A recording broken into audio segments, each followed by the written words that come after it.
Anda kembali bersama kami dalam Hot Ekonomi. Kita masih melanjutkan dialog kita hari ini, namun rekan Ahmad Murodi terlebih dahulu akan menyampaikan sejumlah data. Dodi, silakan.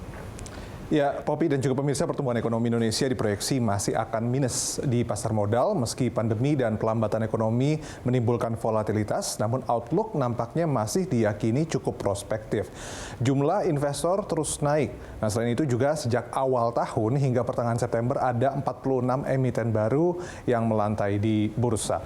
Oke, kita lihat dulu untuk proyeksi. Ini dikeluarkan oleh sejumlah institusi termasuk Kementerian Keuangan year on year tahun 2020 dan juga 2021. Kementerian Keuangan 22 September kemarin sudah merilis ya untuk 2020 akan minus 1,7 sampai 0,6%. Sementara untuk proyeksi di tahun 2021 itu 4,5 sampai 5,5%. Sementara OECD juga merilis data atau proyeksi di bulan September itu jatuhnya cukup dalam 3,3% minus, tapi kemudian di 2021 tumbuh 5,3%.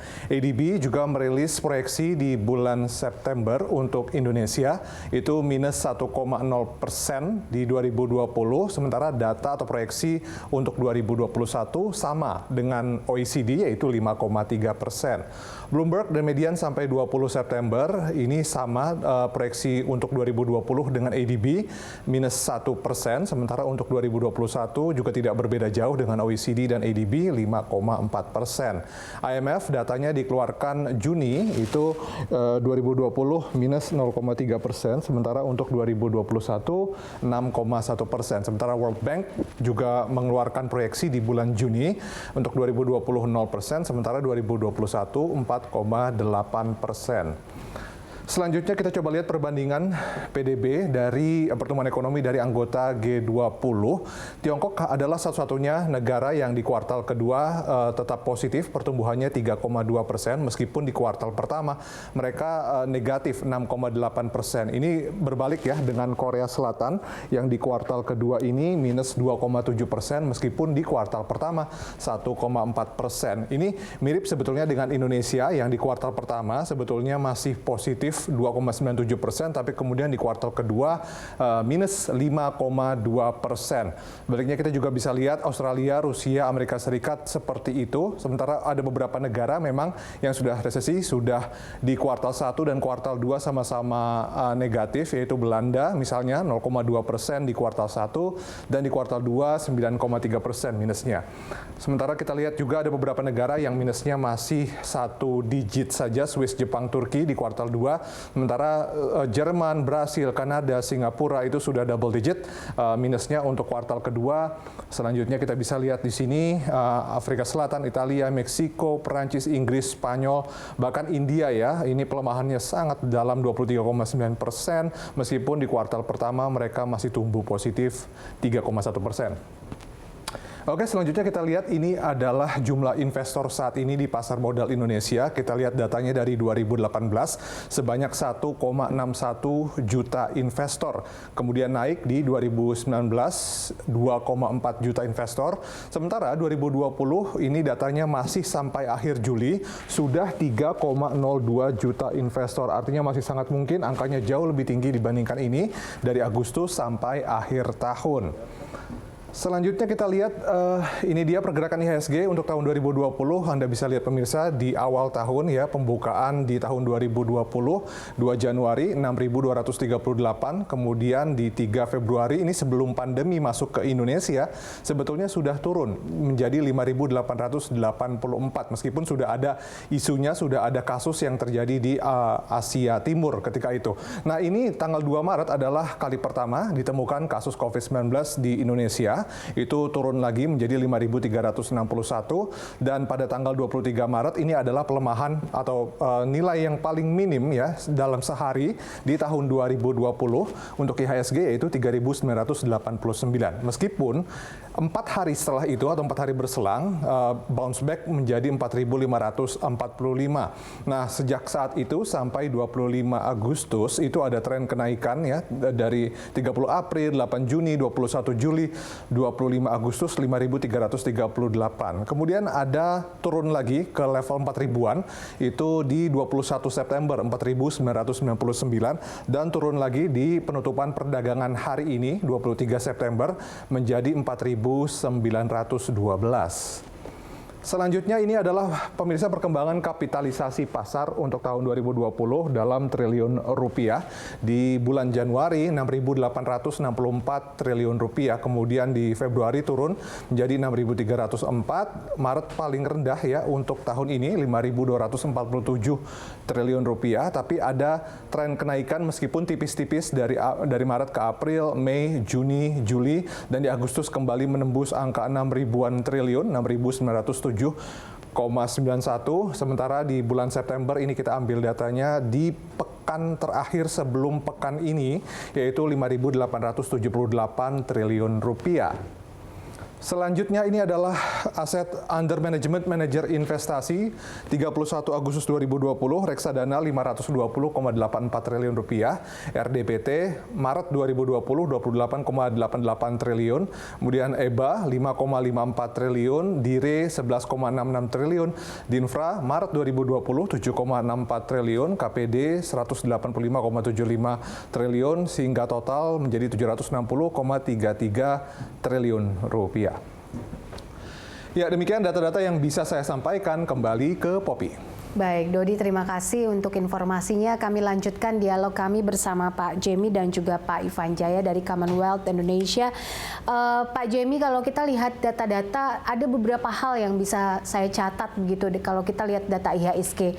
IHSG itu sempat ambruk, kemudian trennya naik lagi dari sekitar Juni ke Agustus begitu ya, terus kemudian drop lagi di September begitu. Ada hal-hal soal beberapa tahun ke depan ini, prediksi banyak ekonom berpikir bahwa kondisinya akan terjadi minus di market, kemudian juga dengan ekonomi real. Yang kedua adalah soal penurunan agregat demand dan juga deselerasi pertumbuhan ekonomi. Kemudian persoalan ketiga adalah availability. Ini kalau dilihat dari pelaku usaha begitu ya, terkait produksi, komersialisasi dan juga distribusi. Boleh dilihat nggak Pak? Atau kita coba untuk dianalisa terkait tiga hal yang saya sebutkan ini? Ya, memang kalau kita lihat secara hasil ya, result ya, terutama tadi kan sudah dipastikan kuartal ketiga juga akan minus, maka tentu saja laba bersih atau revenue daripada perusahaan-perusahaan yang listing di BEJ itu pasti akan turun. Dan kalau kita investasi kan namanya itu pasti perusahaan kita beli sebagai investor ya, kita sebagai pemegang saham kita pilih perusahaan yang menurut kita harusnya bisa memberikan laba bersih yang tumbuh gitu. Tapi kalau kita lihat dengan proyeksi seperti itu tentu saja akan membuat banyak investor takut untuk berinvestasi di pasar modal. Tapi balik lagi sebenarnya untuk investasi kita adalah forward looking ya. Jadi kita tidak beli cuma berdasarkan past, tapi kita bicara tentang future. Jadi kita beli suatu saham tentu saja kita melihat apakah tahun depan atau 2 tahun depan dia akan untung berapa, pertumbuhannya seperti apa. Jadi ini yang mungkin harus dilihat dari kacamata investor juga gitu. Jadi kalau kita misalkan positif, kita optimis bahwa tahun depan ekonomi kita bisa tumbuh lagi 4-5%, 5%-an seperti prediksi tadi BI dan pemerintah, harusnya saya pikir kesempatan untuk beli ya, karena pada saat ekonomi mulai tumbuh, maka kita agak ketinggalan kalau kita beli pada saat itu terjadi. Dan kalau kita bicara dari segi pemilihannya mungkin memang harus dipilih-pilih ya.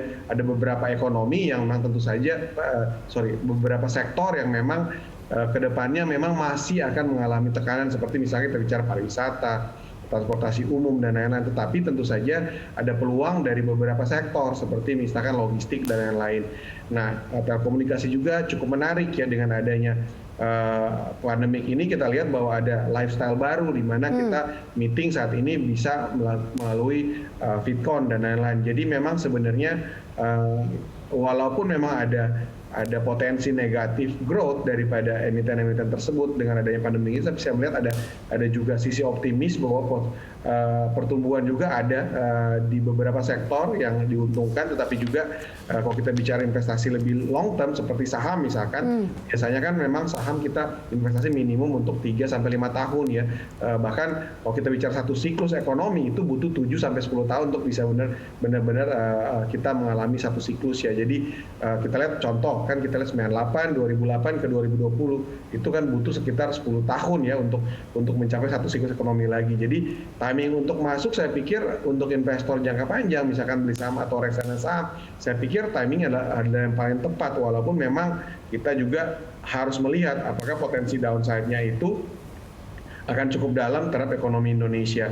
Nah, so far kalau kita lihat dari data-data proyeksi seperti tadi saya bilang pemerintah, BI dan juga bahkan IMF, walaupun agak nggak up to date ya. Kalau kita lihat prediksinya kan Juni ya, bahwa prediksi IMF Indonesia tahun depan akan tumbuh 6%-an. Jadi ini sih sebenarnya saya pikir ada peluang juga untuk investasi saat ini. Oke. Kata kuncinya selalu ada peluang di tengah kondisi badai. Mungkin Pak Ivan bisa menjawab soal ini. Kan kita tahu bahwa Pak Presiden bilang solusinya yang paling cepat untuk pemulihan ekonomi ini adalah penemuan vaksin. Tanggapan Anda Pak Ivan soal ini?